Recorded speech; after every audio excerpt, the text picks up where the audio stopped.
back to Leaders Recon. Today, we're talking about an exciting topic with Bailey Ann Slaughter, linguists and language pay and a bunch of other things. So, welcome to the program. Thank you. Thanks for having me. So, we always try to break the ice here at the beginning. Fun, unusual fact about yourself.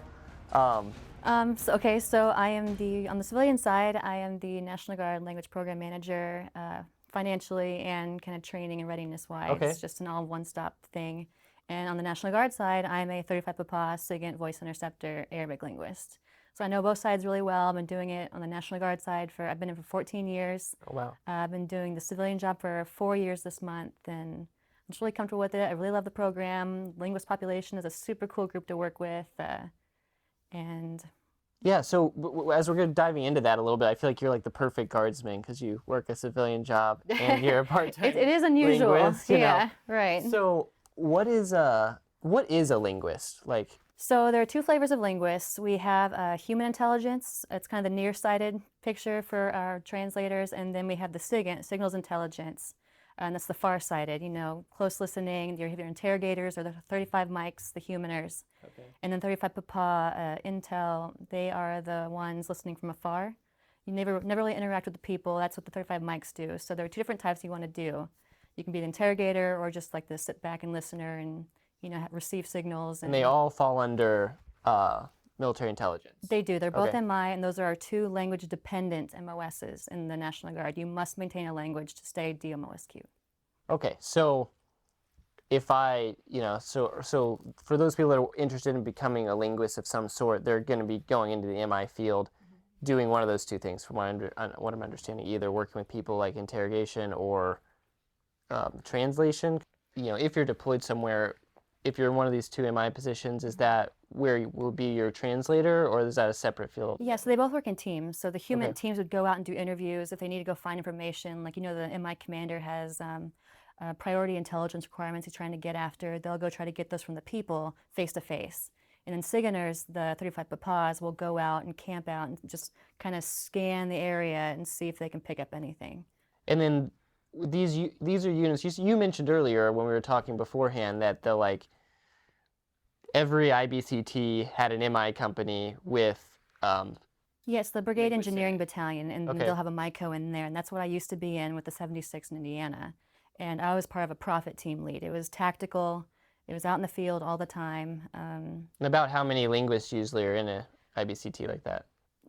So there'd be about 11, so there are 9 35 Papas, and maybe the same number of mics. Not very many. Okay. It's like a squad level, just one team. And then the rest, they're language capable. MOSs do exist, but the billet has to be coded for that. So there are some MI MOSs that may require a language. Some have it in the 300th MI Brigade. They'll be coded. They can be in there too and assess, like the SIGINT analysts, the Novembers, people like those, just reading the reports and writing. So essentially, everyone in the Army that is considered a linguist is not necessarily just a translator. They are functioning in an MI role of some capacity. That's right. They are not translators. They have a specific MOS, so they have like a technical job that they do. So SIGINT intelligence, they primarily work with the equipment. They maintain the profit systems. They go out. They send things back to hire. They just kind of they kind of gist things. They kind of see what's relevant, send it back for someone else to translate for reports. And then mics, their main job is interrogation. So interrogation tactics, going out and speaking with people. They might not always be the one translating. They might have a contract translator with them to do the actual translation. But just doing that Army job is the main thing, and they just also have a language. That's super interesting. So like, if I'm interested then into becoming a linguist and going into one of these MI roles, what does that process look like from cradle to grave? So if you want to be a linguist, or if you want to be a 35 mic or a 35 Papa, I won't say linguist because that's very umbrella, but you would go to DLI first, get your language, and then go to the AIT for your MOS-specific training. In DLI, where's that located? So that's in Monterey, California. It's called the Defense Language Institute. And depending on what language you get, it goes Cat 1 through Cat 4. Cat 1 and 2 are 36 weeks, Cat 3 is 48 weeks, and Cat 4 languages are 64 weeks. And that's based on like the difficulty of the language? It is, yeah. Okay. So Cat 1 and 2 would be your Spanish, French, and Indonesian. Cat 3 would be Farsi, Russian, Hebrew, those kinds of languages. And 4 would be all the dialects of Arabic, Korean, Mandarin, and Japanese, those kinds of languages. Okay. Mm-hmm. So more challenging. So Yeah. so DLI, go to the Defense Language Institute. Depending on how difficult your language is, Mm-hmm. you spend your time there, and then you go to AIT afterwards, and that's where you learn the MI skills. That's right. So the 35 Papa School, you actually do some of the class in your target language. So you have to have the language when you go there. I think 35 Mike's getting there. They just do it in English right now. But they want you to use, like, they pick up the language skills for the target language in the schoolhouse, and then go off to your unit and be able to be technically and tactically proficient in your language. So then for a guardsman, right, I'm assuming you need to find one of those MI companies that it's coded for a language position, right? And then how would, so like let's say I'm a soldier in whatever, your Illinois Guard, right? Indiana Guard. So when you were an Indiana Guardsman, when you first looked into like becoming a linguist, how did that path look for you? So I was the first one to go in Indiana. So I was kind of a mistake. We found out after I went to school that we only had Farsi billets. So I went to school for Modern Standard Arabic. So I've been in the wrong slot my whole career, which is fine. I still am fully DOMSQ, but it kind of ruins our unit readiness index a little bit. But so if you want to be a specific type of linguist, if you just want to say, I want to be 35 Mike Papa, I don't care what language, you just go to your recruiting office, they'll tell you what they have, and they'll go to school for that. If you want a specific language, you would either come to me or go to your readiness NCO, and we can find other units. Out of 54 states, we have 30 states that have language billets. Oh, wow. So they're kind of widespread then across. They are, yeah. So we have the 300th MI Brigade, which is the biggest, it's the only linguist brigade in the entire force. And they're across Utah, Washington, California, and Florida. And then all the other states in between have the IBCTs and the little MICOs, and the EMIBs have their own, MI capabilities, obviously. But and then that MI Brigade, I'm assuming there's a lot of billets located within. There's a lot. Yeah, they have 2 battalions in Utah and then a battalion in Washington, California, and Florida. And those are, I think they're about 175 people per battalion. Oh, wow. Mm-hmm. So like 600 some folks. Exactly. And there are 2,800 billets across the linguist force, and I think about 1,900 are full. Wow. So going back then to, I know there's units out there, there's slots available, you got to find one of those. And then I go to Defense Language Institute, which I think you described earlier as the best language training program in the world. So it's hailed as one of the best language schools in the world. It is. It's so when you're there for the number of weeks that whatever your CAT is, it's Monday through Friday, 6 hours a day plus an optional 7th hour. If you're passing, it's optional. And it's with native speakers. They rotate a different teacher every single hour, so you get that flow. Wow. You don't get bored. They're very small classrooms, 5 to 6 people per classroom, 30 people per, rotation. Oh, wow. It's amazing. How was your experience there? Like, what was your day in the life like at DLI? I had a fantastic experience. I went 10 years ago, but I was single, no kids, so no distractions. And that's kind of the tough thing that gets people to, if you take too many distractions with you, it's a train that leaves the station. Like if you fall behind, it's very tough to keep up. So if you stay on top of it at the very beginning with the sound and script classes, they give you everything you need to know. Like they're made for any sort of like learning style. They'll catch on really quickly. They do personality tests while they're there to make sure they're interacting properly. It's a really neat school. Like I'm so impressed. I would love to go back for another language. Can you go back for another language? I could. Oh, but, really? I mean, if funds available, that kind of thing. Yeah, I mean, in Utah, I know in some other places, they do cross-cultural training. So if they want to do a North African, specialization for a linguist, they'll send them to French and Arabic. Or, Italian. Or if they want to focus on a specific country, they'll do the 2 languages for that country. As long as you're above a 2+2+ in your main language, you can go to school for another language. So and you brought up a point there on the grading scale. So to become a linguist, isn't there like an aptitude test or something you have to take? Can you explain that a little bit? Yeah, it's like an entrance exam. It's called the Defense Language Aptitude Battery. Okay. And so for the Cat 1 through Cat 4 languages, it goes from 90 to 110 in 5-point increments. Okay. And we do have a waiver process for a few points. But so if you want to be a Cat 4 linguist, Arabic, you need to get 110 on the D-Lab.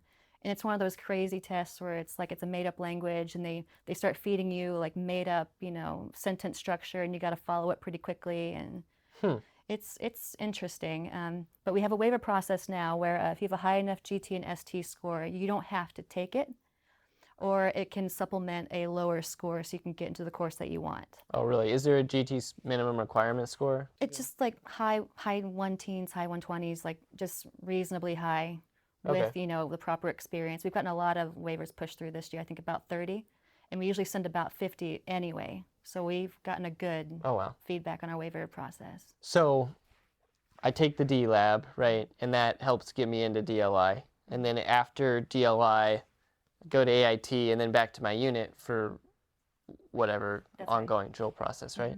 Now, what is your, so in your role as a traditional guardsman on the M-Day side, you know, what does your drill look like? How do you maintain proficiency in your language? So mine's different. I'm the brigade language program manager for the 54th, so I'm in another admin position. I'm not tactical anymore. But before, during drill weekends, we'd maintain the profit systems, all the technical stuff. And then we have about 4 hours every drill weekend that an instructor, a civilian contract instructor would come in, sit with us and keep us, you know, keep that ball kind of in the air for language because we never use it in between. And every year, the Army Regulation 11-6, the Army Language Regulation, mandates 80 hours of consecutive training every single year for an assigned linguist. Oh, really? Okay.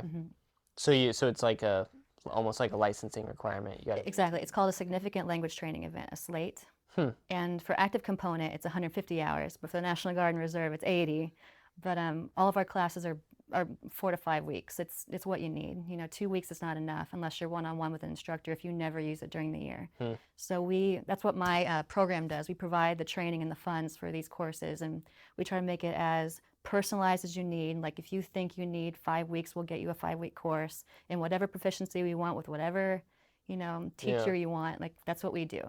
That's So we make super sure- interesting. So there's a lot of resources available once you're Absolutely. into those roles to maintain proficiency. Exactly. That's what my job is, to resource those roles and make sure they're funded and make sure everybody has all the dictionaries they need, you know, all the computers they need, and all the training. That's what we do. We have a lot of civilian contractors like Berlitz and Alta and Lingua, and then we have it's called the Defense Language and Security Education Office, Delencio. They provide grants to universities to pay for their tuitions so we can use them just on pay and order allowances. So like University of Utah, CSU Long Beach, Concordia, there's a school in Minnesota and Montana. They all provide the really? resources to us.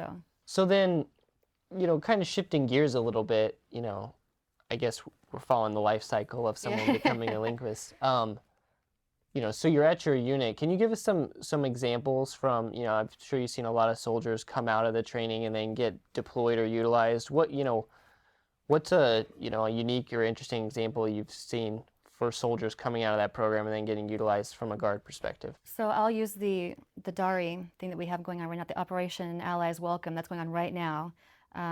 So we get call-outs all the time from FORSCOM and from all the ASCCs, and they always want these low-density linguists. And so it's like, hey, do you have any DARI linguists? Like, we sure do. We sent a big old announcement out to all 54, and we had 12 respond and go immediately within a week to their assigned stations. And they're working it right now. They're allowed to have as long of a tour as they want. They could name the length. Oh, wow. Yeah, it's great. We get asked all the time for stuff. We support overseas deployment trainings. So Pacific Pathway is always asking for, you know, Japanese linguists. Oh, yeah, I didn't. So then, so if I have a soldier who, you know, you have a soldier who already speaks a language then, like, and they want to go into one of these linguist spots for the low density MOSs that maybe aren't taught at like the Defense Language Institute, is that possible? Absolutely. So on our strategic language list, if you're not MI, there's only 8 languages you can get paid for. But while you're on orders as a translator for any sort of event, you can get paid language pay while you're on orders for that mission. Okay. So you mentioned there a little bit about being able to get paid speaking another language without being a linguist. Is that a separate program, or can you explain that a little bit? That's right. So if you're a linguist, in any case, there is a thing called there's a monthly bonus. It's called the Foreign Language Proficiency Bonus. And it's a monthly pay depending on how well you do on the Defense Language Proficiency Test, which I'll talk about in a minute. Okay. So based on your score, you can get, if you're on the A list for the strategic language list, it's 8 languages like Arabic, Levantine, Yemeni, Baluchi, Farsi, Dari, Urdu, and then a couple other ones. Anyone in the force, if they take a DLPT and get a 2-2 or above on that test, they can get paid monthly for a full year. Okay. Depending on their score. And then if you're a linguist, whatever your assigned language is, you'd get paid no matter what the strategic language list says. So then... So if you could be a Spanish linguist in the Guard, which is not needed, on the list, but as long as you are a 35 microPPA Spanish linguist, you would get paid that A rate. Well, that's what I was kind of asking. So, like, let's say I speak, Spanish fluently, but that's not a critical density language. No. Can I still transition into one of those linguist roles without going to DLI because I'm a proficient speaker? You would have to find a Spanish billet. Okay. Which is very difficult because they're mostly full. But you can take a DLPT. You wouldn't get paid for it. But if opportunities arise where we need Spanish linguists, you could volunteer for those because we have your score on file. So then, let's say I had a low density MOS language, though. I don't know, French or something. And I wanted to, and I have a French billet that's open. I can go into that billet or apply to get into that billet without having to go through the Defense Language Institute? Oh, that's right. You don't have to go to DLI. That's just to get the language. If you already know the language, all you'd have to do is go to AIT. Okay. Just to clarify, if I want a linguist role, regardless of whether I speak a language or not, I'm still going into that military intelligence field. Right. If you want to fill a language-dependent billet in the military, you'd have to go through MI and go through the process, get your clearance, all that good stuff. Go to AIT, which requires the clearance, and then you go back to your unit. If you just want to be an 11 Bravo that speaks one of the A-list languages like Yemeni, you can go take the DLPT, and there's no further obligation from you to be anything MI. You would just, if we needed a requirement, if we had a call out for National Guardsmen, like, hey, we need Yemeni linguists, you'd be more than welcome to apply if it didn't need clearance. So we probably have a lot of guardsmen in that boat that either have some language training or are somewhat proficient. What is you mentioned the grading scale. Can you walk us through what the scales on the grading are and what are the minimum requirements if I want to get paid for? Yeah, so it goes 0, no proficiency, to 4, like college level. You went to master's school for that language kind of thing, and then everything in between. It goes 0, 0 plus, 1 plus, 2, 2 plus. And so 2-2 is the standard, or that's the minimum standard for the military. The NSA standard's 3-3. So that's technically our standard. But to get paid, 2-2, DOMSQ'd. And then Special Forces and SFAB, Security Force Assistance Brigade linguists, only have to do the 1+1+ level. They have the memo, and it's mostly speaking for them. But there are 3 modalities. There's reading, listening, and speaking. Okay. And so for all the main languages, all the ones that are used a lot and the ones they teach at DLI, the DLPT will be reading and listening. Okay. And then so Arabic dialects is just the MSA, Modern Standard Arabic reading, plus whatever dialect of listening it'll be. And they'll just keep adding it on. And then for the low density languages, it'll just be an oral proficiency interview. And then if there's no DLPT for it, because I think there's 66 DLPTs, and so any other language outside of that would just be a speaking interview. Your 2 modalities would be speaking and listening. Okay. And then, so you have to have 2 modalities to get foreign language pay, the bonus pay. And so for those of us that are less familiar with, what a 2-2 means, what is that? Is that elementary? Is that grade school level? What kind of? So the way I explain it is so 0 is no proficiency. 1 is like phrase book, you can just read off a page and you don't really know what it means or what the sentence structure is. 2-2, you can put things together. It's like sentences, paragraphs, stories, in those kinds of levels. It's like sentences to paragraphs for a 2-2, and then understanding feelings, getting there for the 3-3s, and then 4-4 is just the abstract language, And does that inferences determine? If I score higher than a 2-2, does it change the pay that you're getting? It does. It goes in each, almost each increment. Okay. So it'd be 2-2, and then 2+2+, and then 3-3, and then if you get a 3-3-3, which is all 3 modalities, it's equal to a 4-4.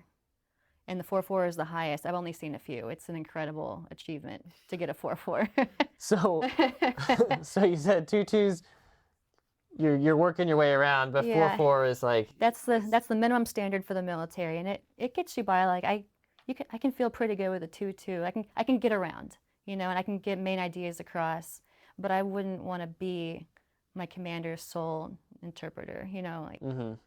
So then what does that pay look like? Is there a set dollar figure per month? It is. I think it's I I think it's like 300. It goes from 100 to 500, Okay.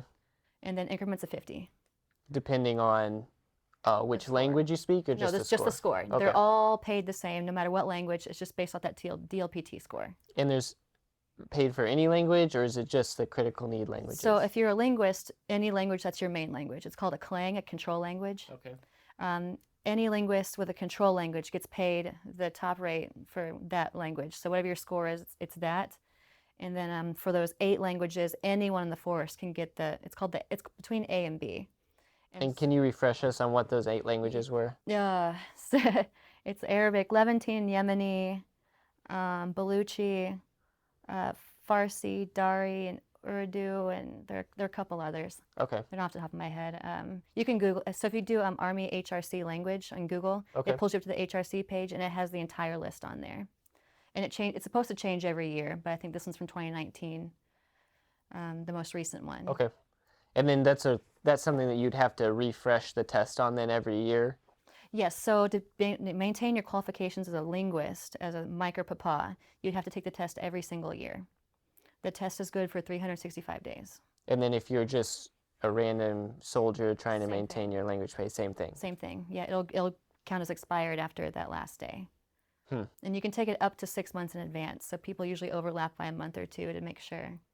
So that you maintain proficiency. Exactly. Just You like don't get flagged. Yeah. Exactly. Mm-hmm. That's really interesting. Mm-hmm. So what are some of the less obvious benefits for soldiers to become qualified in one of these languages? So obviously knowing a foreign language is an amazing achievement, and especially with the languages that we teach, it's like the ones that our government contractors are focused on, it's like Russia, China, all the big countries that we're focused on.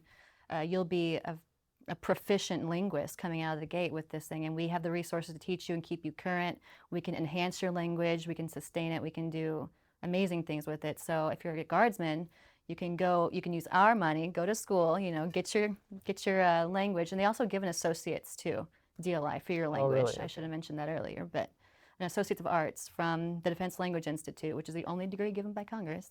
Oh, really? Yeah, and you can have that on your resume, and then we'll maintain your language, and you can find a great job with government contracting.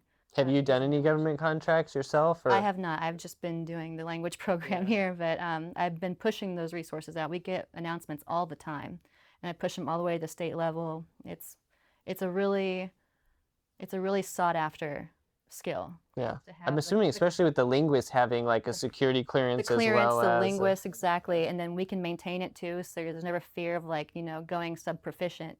As long as you're in the Guard, we'll keep it going for you. And then find you those opportunities to find specialty languages. If you're high enough and there's the funds there, we can cross-train you in other languages.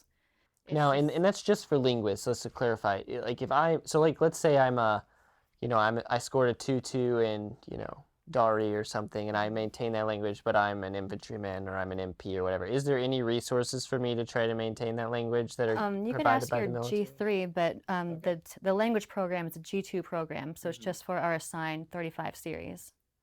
And that was 09 Limas, but we don't have those anymore. Because at one time, didn't the Army provide some one of those online language training programs for free, like Rosetta Stone or something? Is that still available? Or? So it's not, but we still have a couple websites. The Joint Language University. Okay. And then there's the DLI FLC website, Defense Language Institute Foreign Language Center .edu.